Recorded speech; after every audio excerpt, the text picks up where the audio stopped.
Shakespeare's words that cowards die many times before their death, and the valiant never taste of death but one.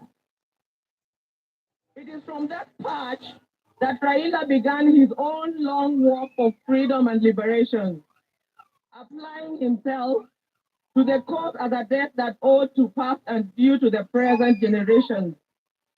Many times, he appeared to be on a cause much larger than himself, a mission almost impossible, but seemed to be the way he loved it, and he gave his life to it.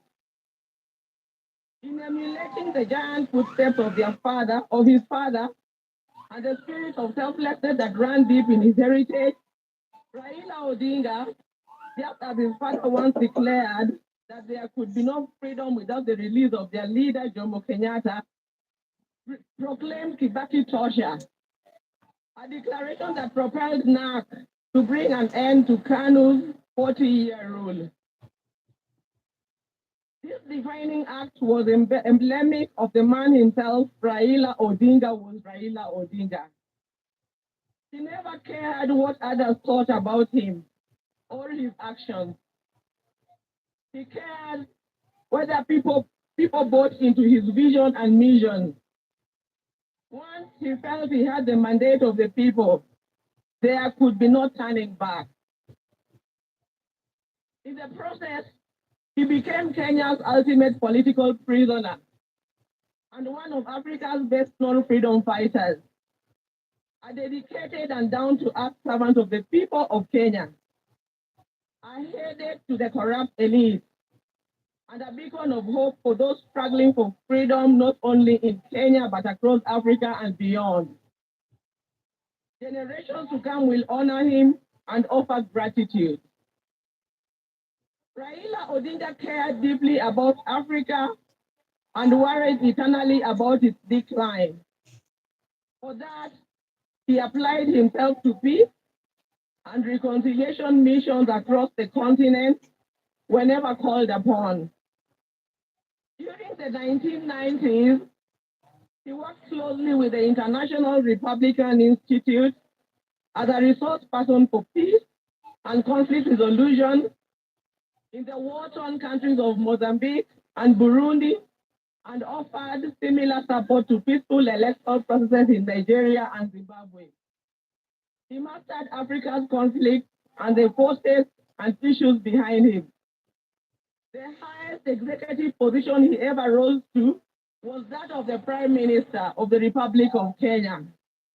Following the signing of a National Accord and Reconciliation Act of 2008, which created the office to facilitate power sharing after the controversial 2007 elections. Earlier, he had served as a member of parliament for Lang'ata constituency within the city of Nairobi from 1992. However, the hallmark of Raila's life and career was not in executive mansions and offices. It was in the struggle for freedom and democracy in Kenya and across Africa.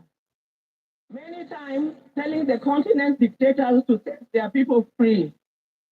It earned him outright enemies, cynical friends, and admirers in Africa and beyond. It is this record that saw him appointed as Special Peace Envoy of the African Union in February 2011, following the post-election crisis in Cote d'Ivoire. He juggled politics, entrepreneurship, and scholarship with ease. Besides his career in politics, Mr. Odinga is also a successful businessman and entrepreneur, having founded the flagship family business, the East African Spectra, a manufacturer of gas cylinders for Kenya and the East African region. Subsequently, he founded Spectra International. Before that, he had taught at the University of Nairobi's Department of Mechanical Engineering between 1970 and 1974, and served at the Kenya Bureau of Standards, which he was instrumental in establishing. Even as he pursued all other careers